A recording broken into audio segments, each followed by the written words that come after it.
కాపాడాలి, ఎండిపోతున్న పైరులను కాపాడాలి, కావలి కాలువ రైతులను ఆదుకోవాలి, కావలి కాలువ రైతులను ఆదుకోవాలి. రైతుల పట్ల రైతులకు రోజుకు 9 గంటల విద్యుత్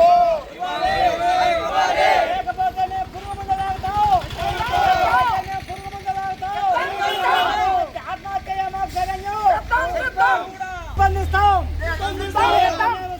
దిగ్బంధిస్తాం. మాకు కావలి కాలువలకి తదిగా కరెంట్ ఇవ్వాలి.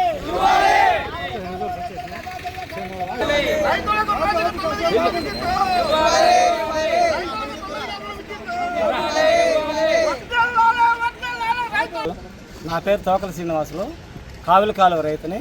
మాది సంగం గ్రామం, సంగం మండలం.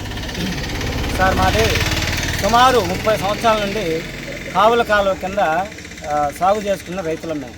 ఇక్కడ ఎస్సీ, ఎస్టీ, బీసీ, సన్నకారు, చిన్నకారు రైతులు ఉన్నారు. వ్యవసాయ కూలీలు కూడా దాన్ని ఆధారపడి జీవిస్తున్నారు. కౌలు రైతులు కూడా ఉన్నారు. అయితే గత 30 సంవత్సరాల నుంచి కూడా కింద పారుదల లేకపోతే రైతుల దగ్గరికి అధికారులు వచ్చేవారు. వచ్చి కూర్చోబెట్టి రైతులను సమ్మతించి మాట్లాడుకొని ఓ సర్దుబాటుగా జరిగేది. ఈ ప్రభుత్వం ఏకదాటిగా నిర్ణయం తీసేసుకొని 3 రోజులు వారానికి కరెంట్ ఇచ్చి 4 రోజులు కట్ చేస్తున్నారు. పైర్లు ఎండిపోతున్నాయి. మందు కొట్టుకునే టైంని కొట్టుకోలేకపోతున్నారు. ఇది ఒక భాగం. సంగం మండలంలో సుమారు 7-8 గ్రామాల్లో 15,000 ఎకరాలు సాగులో ఉంటే మర్రిపాడి గ్రామానికి మాత్రం కరెంట్ ఇస్తున్నారు. తదితర మండలంలోని తదితర గ్రామాల కరెంట్ కట్ చేస్తున్నారు.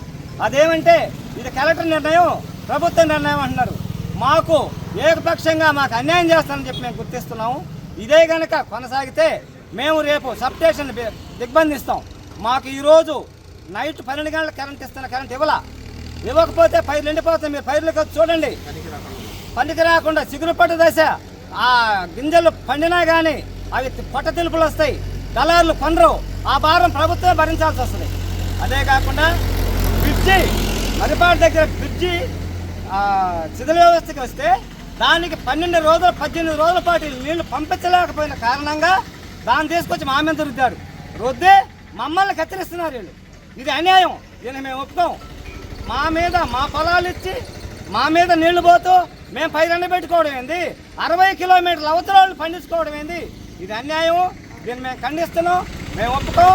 ఇదే పరిస్థితి రాత్రి 12 గంటల తర్వాత మాకు కరెంట్ ఇచ్చి పాత పద్ధతిలో కరెంట్ ఇవ్వకపోతే మేము రేపు పురుగు మందు డబ్బాలతోటి 150 మంది రైతులు సప్లై దగ్గరికి వస్తామని చెప్పి మేము నిలబిస్తున్నాం.